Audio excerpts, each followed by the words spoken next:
नमस्कार।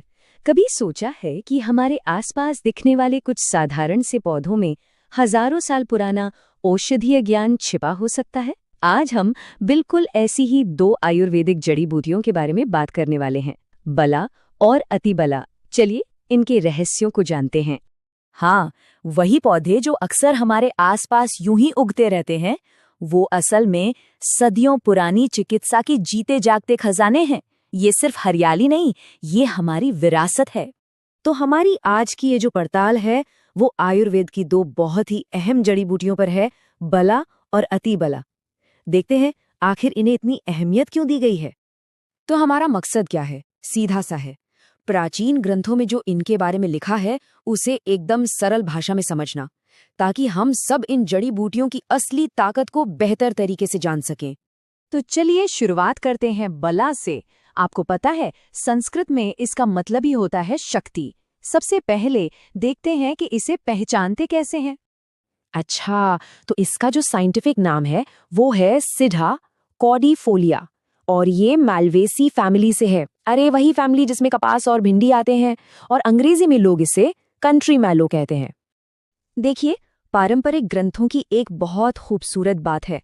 वहाँ पौधों के कई नाम होते हैं और हर नाम के पीछे एक कहानी होती है। जैसे बला को पीत पुष्पी भी कहते हैं, मतलब सीधा सा है, पीले फूलों वाला पौधा। ये नाम इसे याद रखने और पहचानने में बहुत मदद करते थे। जरा सोचिए, एक छोटी सी झाड़ी जिसकी जड़ें जमीन में एकदम मजबूती से जमी हुई हैं। इस पर छोटे छोटे पीले फूल खिल रहे हैं और बाद में भूरे या काले रंग के बीज बन जाते हैं। बस यही है बला का सीधा सरल स्वरूप।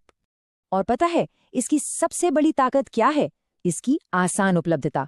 ये पूरे भारत में कहीं भी मिल जाता है। इसका मतलब ये हुआ कि ये एक ऐसी औषधि थी जो हर किसी की पहुंच में थी। ठीक है, तो हमने बाला को बाहर से तो पहचान लिया, पर आयुर्वेद इसके अंदर के गुणों को कैसे देखता है? चलिए अब इसके आयुर्वेदिक प्रोफाइल को समझते हैं। आयुर्वेद में ना किसी भी जड़ी बूटी को समझने के लिए एक खास टूल है, रस पंचक।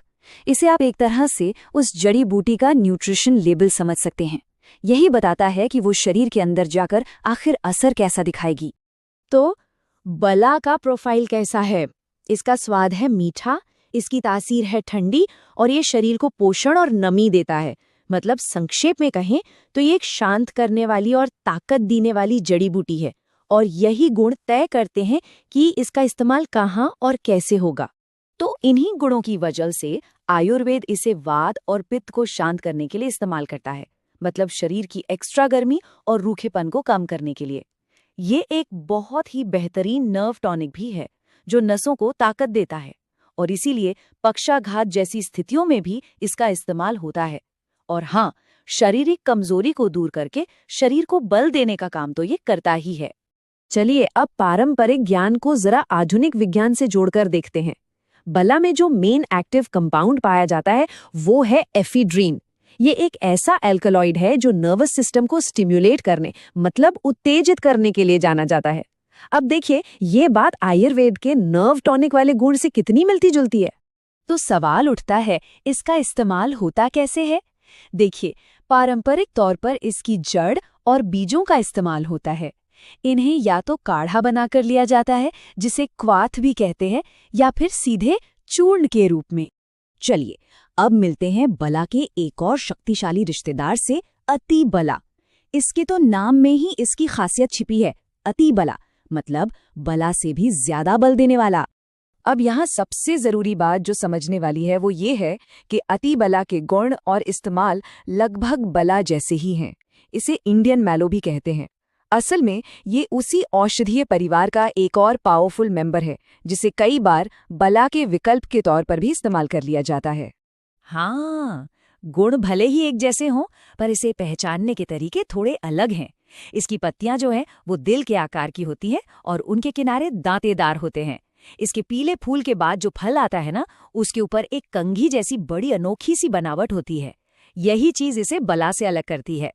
तो हमने बला को भी समझ लिया और अतिबला को भी। ये दो बहुत शक्तिशाली जड़ी बूटियां हैं। अब देखते हैं कि ये दोनों मिलकर हमें सिखाती क्या है। ये दोनों जड़ी बूटियां, बला और अतिबला, आयुर्वेद के एक बहुत ही बुनियादी सिद्धांत को सामने रखती हैं। वो सिद्धांत ये है कि प्रकृति में जो चीजें आसानी से मौजूद हैं, उनका इस्तेमाल करके शरीर को ताकत देना और उसमें संतुलन बनाना